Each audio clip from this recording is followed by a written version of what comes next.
আজ বেগম খালেদা জিয়ার জানাজা শেষে রণক্ষেত্র হয়ে ঢাকায় খালেদা জিয়ার অনেক গোপন তথ্য ফাঁস হয়। দর্শক দেখতে পাচ্ছেন তার জানাজা শেষে লক্ষ লক্ষ কর্মী এখানে কিন্তু মুখোমুখি একটা সংঘর্ষ বাদে আওয়ামী লীগ এনসিপি। এদিকে আজ বেগম খালেদা জিয়ার জানাজার নামাজের পর তুলপাড় পরিস্থিতি হয় ঢাকায়। বিএনপি আওয়ামী লীগ এনসিপি মুখোমুখি সংঘর্ষে মির্জা ফখরুল সহ অনেকের উপর কঠিন প্রভাব পড়ে। বেগম খালেদা জিয়া বিদায় নেওয়ার সাথে সাথে এখন কিন্তু দলের একটা গুরু দায়িত্ব পড়ে গেল তারেক রহমানের। তারেক রহমান এই শোক কাটিয়ে তিনি কি দলকে নিয়ে এগোতে পারবেন? এটা একটা বড় প্রশ্ন। আমি মরহুমা বেগম খালেদা জিয়ার বড় সন্তান তারেক রহমান। আমি আজকে এখানে উপস্থিত সকল ভাইয়েরা এবং বোনেরা যারা উপস্থিত আছেন, যদি কেউ আঘাত পেয়ে থাকেন তাহলে মরহুমার পক্ষ থেকে আমি আপনাদের কাছে ক্ষমা প্রার্থী। এর মধ্যে দেখতে পাচ্ছি সেনাবাহিনী থেকে তাকে সম্মানিত করার জন্য সকল প্রস্তুতি সম্পন্ন করা হয়েছে, রাষ্ট্রীয় সম্মাননা দেওয়ার জন্য প্রস্তুত। বেগম খালেদা জিয়ার মৃত্যুর পরপরই বাংলাদেশের নতুন নাটক শুরু হয়েছে। ইউনূস সহ আরো 3 উপদেষ্টার পদত্যাগ। এবার ভারত নয়, রাশিয়া থেকে আসছে বিশাল এক চাপ এবং ইউনূসের যে পাহারাদার জিম্মাদার রয়েছে তারাও সরে যাচ্ছে। সত্যি কি দেশনেত্রী বেগম খালেদা জিয়া তিনি কি ইন্তেকাল করলেন, নাকি তাকে হত্যা করা হলো অত্যন্ত সুকৌশলে? সব ফাঁস করল জোবাইদা রহমান, যে গোপন স্বার্থের কারণে 14 দিন পর ঘোষণা হলো খালেদা জিয়ার মৃত্যুর খবর। আজ সম্পূর্ণ হয়েছে বেগম খালেদা জিয়ার জানাজার নামাজ এবং দাফন। জানাজার নামাজের পরই দেশের নতুন একটা পরিস্থিতি তৈরি হয়, অনেক ঝামেলা হয়। দর্শক শ্রোতা, বেগম খালেদা জিয়ার জানাজার নামাজের লক্ষ লক্ষ মানুষের ঢল হয়েছে। সারা দেশের প্রত্যেকটা জনগণ গিয়েছিল ঢাকায়। এখন আজ সন্ধ্যার পর সেই ঘটনাগুলো ঘটতেছে। আপনারা সম্পূর্ণ ভিডিও দেখবেন। বেগম খালেদা জিয়াকে নিয়ে অনেক তথ্য ইতিমধ্যে প্রকাশ হচ্ছে।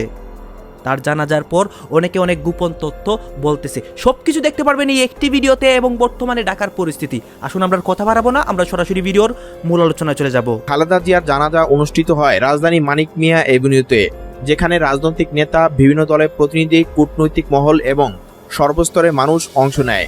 জানাজার আগে তার রাজনৈতিক জীবনের নানা দিক নিয়ে আলোচনা শোনা যায় উপস্থিতদের মধ্যে। কেউ তাকে গণতন্ত্রের প্রতীক হিসেবে উল্লেখ করেন, কেউ আবার তার শাসনামলের বিতর্কিত সিদ্ধান্তগুলোর কথা স্মরণ করেন। তবুও এই দিনে আলোচনার কেন্দ্রে ছিল শোক ও সম্মান প্রদর্শন। জানাজা শেষে সবচেয়ে আবেগঘন দৃশ্যের সৃষ্টি হয় যখন মরদেহ কাঁধে নিয়ে কবরের দিকে যাত্রা শুরু হয়। এই সময় তারেক রহমান নিজ হাতে মায়ের মরদেহ বহন করেন বলে প্রত্যক্ষদর্শীরা জানান। তার সঙ্গে ছিলেন বিএনপির মহাসচিব মির্জা ফখরুল ইসলাম আলমগীর, জামাত ইসলামের আমির ডক্টর শফিকুর রহমান এবং প্রধান উপদেষ্টা ডক্টর মোহাম্মদ ইউনূস। রাজনৈতিকভাবে ভিন্ন ভিন্ন অবস্থানে থাকা এই নেতাদের একসঙ্গে দেখা যাওয়াকে অনেকেই ব্যতিক্রমী মুহূর্ত হিসেবেই দেখেন। মরদেহ বহনের সময় চারপাশে নীরবতা নেমে আসে। উপস্থিত মানুষের চোখে জল, কেউ কেউ নীরবে দোয়া পড়তে থাকেন। নিরাপত্তা বাহিনী পরিস্থিতি নিয়ন্ত্রণ রাখলেও আবেগের তীব্রতা সামাল দেওয়া সহজ ছিল না। রাজনৈতিক নেতারা এই সময় কোনো বক্তব্য না দিয়ে নীরব সম্মান প্রদর্শন করেন, যা পরিস্থিতির গুরুত্ব ও শোকের গভীরতাকে আরও স্পষ্ট করে তোলে। কবরস্থানে পৌঁছানোর পর ধর্মীয় রীতি অনুযায়ী দাফন কার্যক্রম সম্পন্ন হয়। সেখানে পরিবারের সদস্যদের পাশাপাশি ঘনিষ্ঠ রাজনৈতিক সহকর্মীরাও উপস্থিত ছিলেন। দাফনের সময় তারেক রহমানকে বারবার আবেগ সংবরণ করতে দেখা যায়।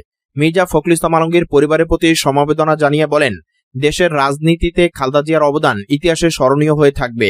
একইভাবে অন্যান্য নেতারাও সংক্ষিপ্তভাবে শোক প্রকাশ করেন। এই ঘটনাকে ঘিরে রাজনৈতিক বিশেষজ্ঞদের মধ্যে নানা আলোচনা শুরু হয়। কেউ মনে করছেন খালেদা জিয়ার মৃত্যুর মাধ্যমে বাংলাদেশের রাজনীতির একটি দীর্ঘ অধ্যায়ের অবসান ঘটল। আবার কেউ বলছেন তার উত্তরাধিকার ও রাজনৈতিক প্রভাব আগামী দিনগুলোতে দলীয় রাজনীতিতে গুরুত্বপূর্ণ ভূমিকা রাখবে। সামাজিক যোগাযোগ মাধ্যমেও এ নিয়ে ব্যাপক প্রতিক্রিয়া দেখা যায়। সমর্থক ও সমালোচক উভয় পক্ষই নিজেদের অবস্থান তুলে ধরেন। সার্বিকভাবে দিনটি বাংলাদেশের রাজনৈতিক ইতিহাসে একটি শোকাবহ অধ্যায় হিসেবে চিহ্নিত হয়ে থাকে। আবেগ, সম্মান ও নীরবতার মধ্য দিয়ে শেষ হয় বেগম খালেদা জিয়ার শেষ যাত্রা। আমি মরহুম প্রেসিডেন্ট জিয়াউর রহমান সাহেবের জানাজার কফিন বহন করেছি। তো সর্বকালে সর্ববৃহৎ যে জানাজা জিয়াউর রহমান সাহেবের সময় হয়েছে, তার থেকে বহুগুণ বেশি মরহুম ম্যাডাম খালেদা জিয়ার যে জানাজায় মানুষ সমাগম হয়েছে। আর এত লোকের সমাগম আসলে আমরা আর জীবনে পাবো কিনা সেটা আমরা কল্পনাও করতে পারি না। আমরা আরেকজনের সাথে একটু কথা বলতে চাই, যিনি বলছিলেন যে আসলে তিনি জিয়াউর রহমানের জানাজায় অংশগ্রহণ করেছেন। আজকে তিনি সৌভাগ্যবশত খালেদা জিয়ার জানাজায় অংশগ্রহণ করার সুযোগ পাচ্ছেন। তার সাথে আমরা কথা বলে জানতে চাই যে আসলে আপনি এই ব্যাপারে কি মন্তব্য করবেন। আমি মরহুম প্রেসিডেন্ট জিয়াউর রহমান সাহেবের জানাজার কফিন বহন করেছি এবং আমার ইউনিট তখন 8ম বেঙ্গল রেজিমেন্ট, আমাদের ব্যাটালিয়নের দায়িত্ব ছিল তাকে দাফন সম্পন্ন করার জন্য।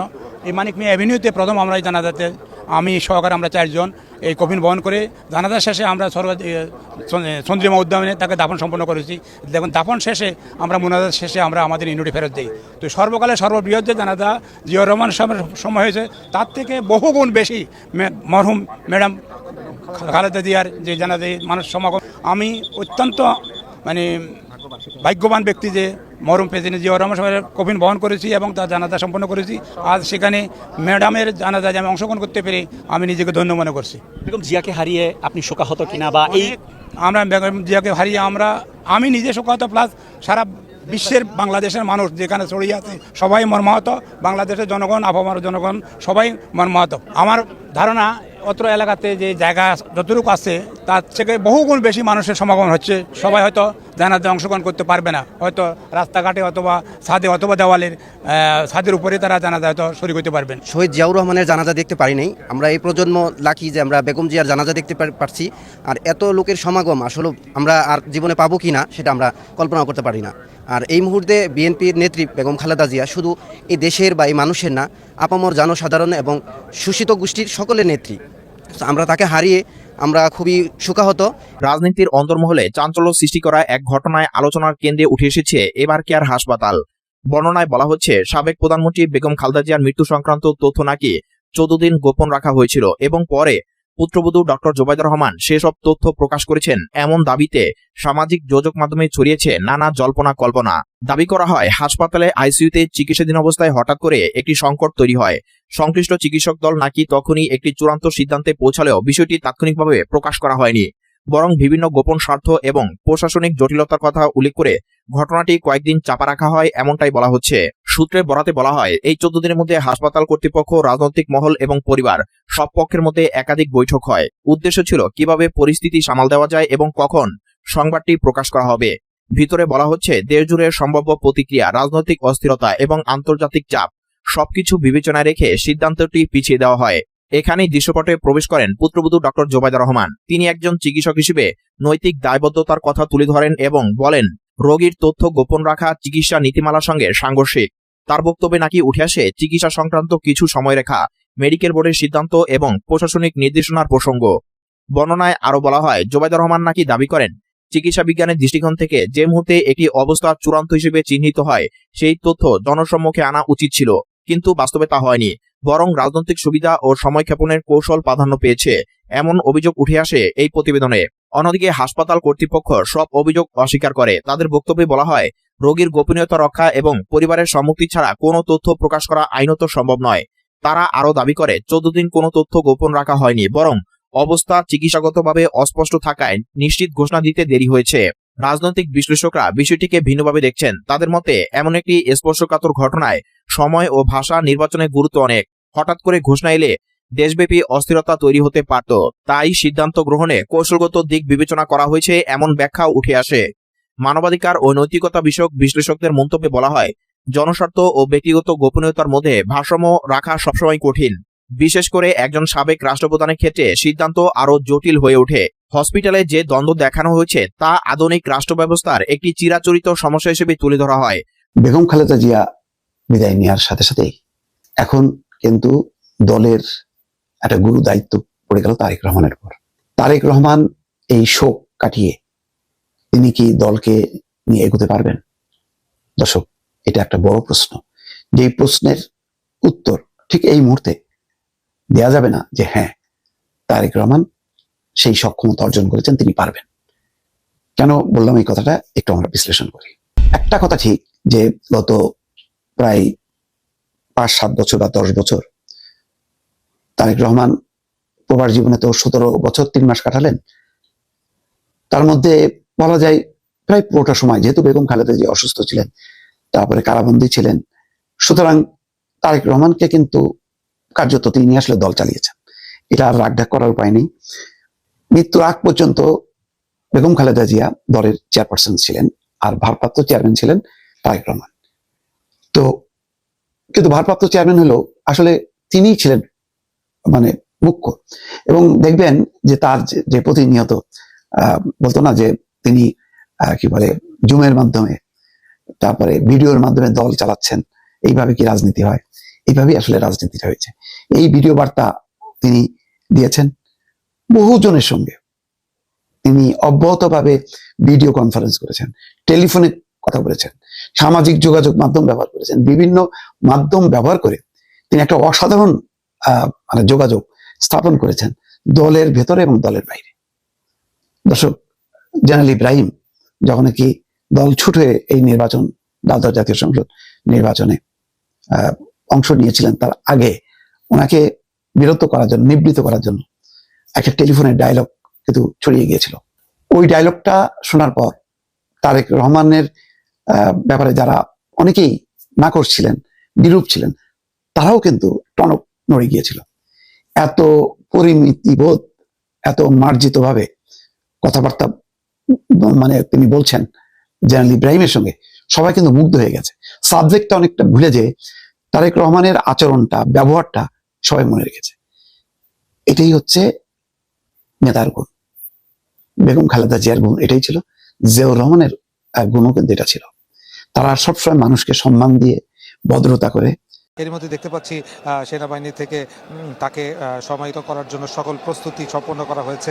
রাষ্ট্রীয় সম্মাননা দেওয়ার জন্য প্রস্তুত, এবং সেনা সদস্যরা অপেক্ষা করছেন, হয়তো রাষ্ট্রীয় সম্মাননা দিবেন তাকে, এবং এর জন্য কিন্তু অপেক্ষা করছেন। আমরা দেখছি ফুলে সজ্জিত একটি ডালা নিয়ে তারা দাঁড়িয়ে আছেন জিয়া উদ্যানের ভেতরে, এবং সেখানে তারা অপেক্ষা করছেন খালেদা জিয়ার মরদেহটির জন্য তারা অপেক্ষা করছেন। এবং ঠিক জিয়া উদ্যানের বাইরে কিন্তু লাখো মানুষের স্রোত এখনো থামেনি।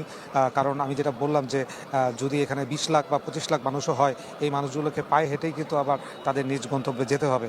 আর এই মানুষের স্রোত আসলে শেষ হতে হয়তো আরও 2 থেকে 3 ঘন্টা সময় লাগবে।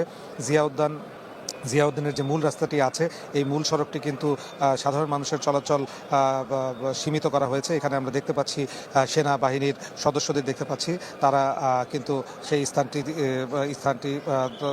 স্থানটিতে রয়েছেন, এবং তারা অপেক্ষা করছেন সেই লাল সবুজে মোড়ানো গাড়িটির জন্য অপেক্ষা করছেন, যে গাড়িতে আমাদের দেশনেত্রী বেগম খালেদা জিয়া ঘুমিয়ে আছেন, তার নিথর মরদেহটি নিয়ে আসছেন। সানশাইন আটা ময়দা সুজি প্রধানমন্ত্রী ছিলেন, এবং তার যেই শাসনামল, সেই শাসনামলে আমরা দেখেছি যে বাংলাদেশের বিভিন্ন গুরুত্বপূর্ণ ডিসিশন নেওয়ার ক্ষেত্রে তার বলিষ্ঠ ভূমিকা দেখেছি। তাকে আপোষহীন নেত্রী আমরা জানি। তিনি কখনোই কোনো কিছুর সাথে কোনো অসঙ্গতি বা কোনো কিছুর সাথে তিনি আপোষ করেননি, এবং তিনি এই আপোষহীন হওয়ার কারণে তার জীবনে কিন্তু অনেক প্রতিবন্ধকতার সৃষ্টি হয়েছে। তাকে জেল খাটতে হয়েছে, তাকে অসুস্থতার মাঝেও তিনি উন্নত চিকিৎসার জন্য দেশের বাইরে যেতে পারেনি। বিগত সরকারের শাসন আমলে আমরা দেখেছি তার সন্তানের সাথে তাকে দেখা করতে দেওয়া হয়নি। এরকম নানা প্রতিবন্ধকতার পরও তিনি আপোষহীন ছিলেন, এবং তিনি এই আপোষহীনভাবেই তার জীবনকে কাটিয়ে দিয়ে গেছেন। শেষ সময়ে তিনি অনেকটা একা হয়ে পড়েছিলেন। বর্তমান বাংলাদেশের রাজনৈতিক ময়দানে দেখেন সবাই ব্যস্ত, সবাই যখন অন্যদিকে ব্যস্ত, সবার নজর যখন অন্যদিকে, তখন অন্তর্মহলে কোনো না কোনো কিছু ঘটতেছে। যখন আমি বললাম যে তলে তলে এত কিছু, ডক্টর ইউনূসের ক্ষমতার চেয়ারকে ধীরে ধীরে সরে যাচ্ছে। প্রিয় দর্শক, আমি আপনাদেরকে একটা নিউজ পড়ে শোনাই। নিউজটা শোনার পরে আপনাদেরও মনে হবে যে তলে তলে বোধহয় অনেক কিছু ঘটে যাইতেছে। সেটা হলো প্রধান উপদেষ্টার বিশেষ সহকারী অধ্যাপক সাইদুর রহমানের পদত্যাগ। প্রধান উপদেষ্টা বিশেষ সহকারী 3 জন বিশেষ সহকারী নিয়োগ দিয়েছিলেন প্রধান উপদেষ্টা, যাদেরকে প্রতিমন্ত্রী পদমর্যাদা দেওয়া হয়েছিল। এই সর্বশেষ যিনি পদত্যাগ করলেন তার নাম সাইদুর রহমান। তার মানে হলো যে আরো 2 জন পদত্যাগ, মানে অলরেডি প্রধান উপদেষ্টার বিশেষ সহকারী যে 3 জন ছিলেন, তাদের 1 জন আর নাই, 3 জনই পদত্যাগ করছেন। পাশাপাশি দেখেন বেগম জিয়ার শেষকৃত্যে শ্রদ্ধা জানাতে ভারতের পররাষ্ট্রমন্ত্রী এস জয়শঙ্কর বাংলাদেশ আসতেছে, আর অন্যান্য দেশের পররাষ্ট্রমন্ত্রী বা প্রতিনিধি আসতেছে। কিন্তু এখানে বিষয়টা আপনি বোঝার চেষ্টা করুন।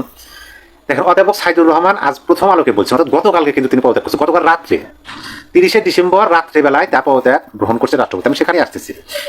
1 মাস আগে পদত্যাগ করেছিলাম, মঙ্গলবার সেটি গৃহীত হয়েছে। সরকারি চাকরির মেয়াদ গত মঙ্গলবার শেষ হয়েছে। গত মঙ্গলবার সরকারি চাকরি শেষ হয়েছে, আর তারপরে মঙ্গলবারই সেই দিনই তার পদত্যাগপত্র গ্রহণ করছে। আর তিনি 1 মাস আগে পদত্যাগ করছিলেন। বিষয়টা ভালো করে বোঝার চেষ্টা করুন। গত বুধবার অর্থাৎ 24শে ডিসেম্বর পদত্যাগ করেন আরেক বিশেষ সহকারী খোদাবক্স চৌধুরী, সেটা আপনারা জানেন। পুলিশের সাবেক মহাপরিদর্শক আইজি খোদাবক্স স্বরাষ্ট্র মন্ত্রণালয়ে যুক্ত ছিলেন। তার আগে অর্থাৎ 24শে ডিসেম্বরের আগে পদত্যাগ করেছিলেন শিক্ষা মন্ত্রণালয়ের প্রধান উপদেষ্টা বিশেষ আপনারা দেখলেন এখানে কি কথা হচ্ছে, অনেকেই অনেক কথা বলতেছে এখানে, বিশেষ করে বেগম খালেদা জিয়ার জানাজার নামাজের পর অনেক কথা হচ্ছে বা অনেক ফুটেজ আপনাদেরকে দেখিয়েছি, তারেক রহমান কি বলেছেন এবং বর্তমানে ঢাকার পরিস্থিতি সব কিছু দেখিয়েছি, এবং অনেক তথ্য অনেকে বলতেছে বেগম খালেদা জিয়াকে নিয়ে সব কিছু। এই বিষয়গুলো দেখে আপনাদের কি মনে হচ্ছে এবং আপনাদের মন্তব্য কি? আপনাদের মন্তব্যটা অবশ্যই আপনারা আমাদের কমেন্ট বক্সে লিখে যাবেন। আর হ্যাঁ, তখন আপনাদেরকে আমরা যা কিছু দেখিয়েছি সব কিছু আমরা সোশ্যাল মিডিয়া থেকে সংগ্রহ করেছি, এখানে আমাদের নিজস্ব কোনো মন্তব্য নেই বা আমাদের নিজস্ব কোনো সিদ্ধান্ত নেই। সর্বশেষ আপনাদের কাছে আমাদের একটা রিকোয়েস্ট থাকবে, আপনারা আমাদের চ্যানেলের নতুন দর্শক হয়ে থাকলে চ্যানেলটি সাবস্ক্রাইব করবেন এবং পাশে থাকা বেল বাটনটি বাজাবেন, যাতে করে নেক্সট ভিডিওটা সবার আগে আপনাদের কাছে পৌঁছে যায়। ধন্যবাদ।